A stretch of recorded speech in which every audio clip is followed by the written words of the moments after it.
Hello book nerds, welcome to Bookshelf Bunny. I'm Kim and this is a review of Tomorrow and Tomorrow and Tomorrow.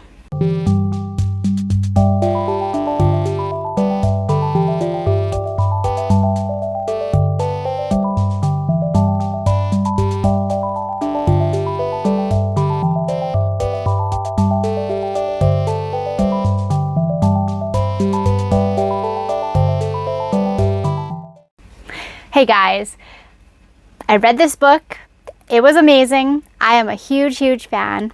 Let me just kind of preface by sharing that I love video games. Video games have been part of my life since I was a kid, and they're still part of my life. They've always been like a family activity, a thing I would do with my brothers, a thing that I would do with my mom. We had family game nights where a bunch of us sat and played Mario Party.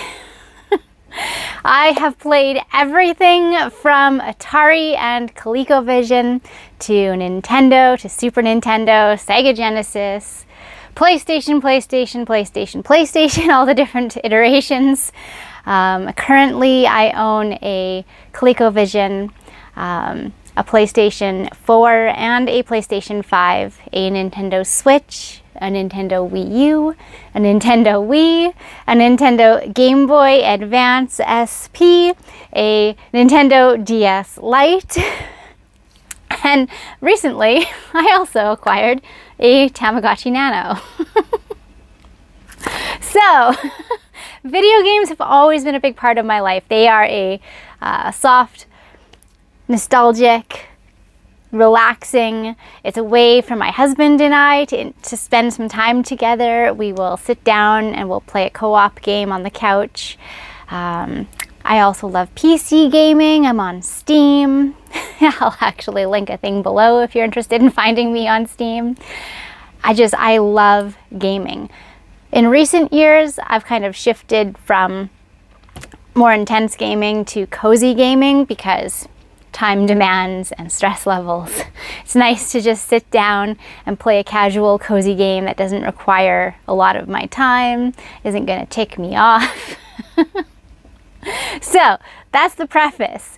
So when I picked up this book, I picked it up initially because I knew it followed a couple of game developers, and that was a different side of the gaming world than I am familiar with as a player of games.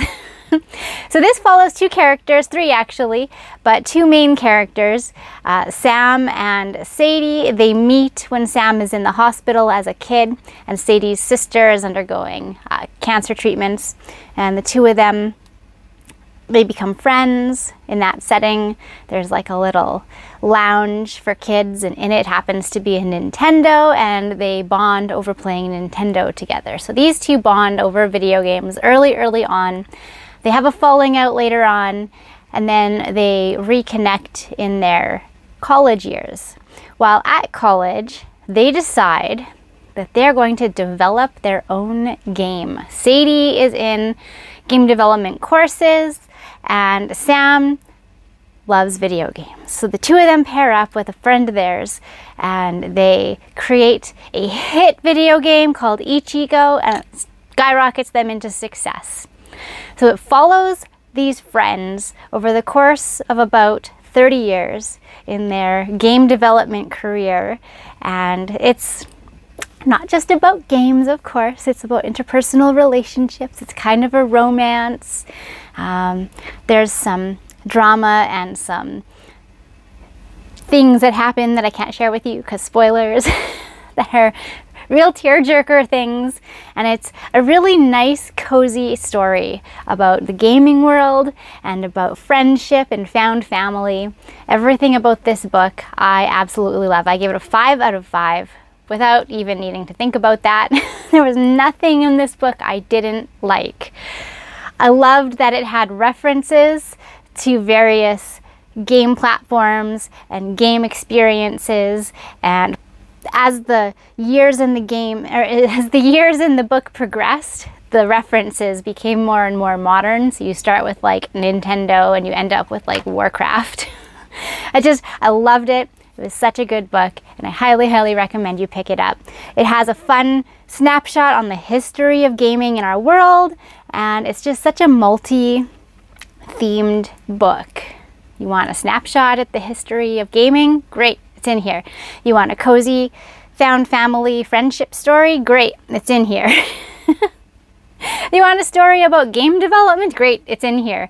Such a fun book. Loved it. And again, I preface this as an avid gamer who has in more recent years shifted to cozy gaming primarily, but love this book.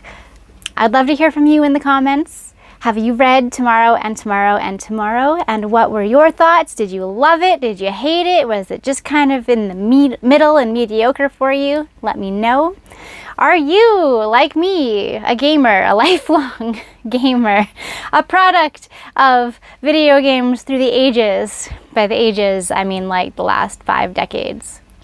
Yeah, it's been that long. It's been like from the 70s to now, and I'm old. Let's not talk about it. To be fair, I started playing video games in the 90s. And I happened to play a lot of older games in the 90s because we had a Coleco system. So, I digress. I'd love to hear from you in the comments. What game systems have you played over the years? What do you love about them? Have you read this book and did it spark that nostalgia and that love of gaming in your heart again? I'd love to hear from you. Okay, book nerds, that's all I got. As always, happy reading.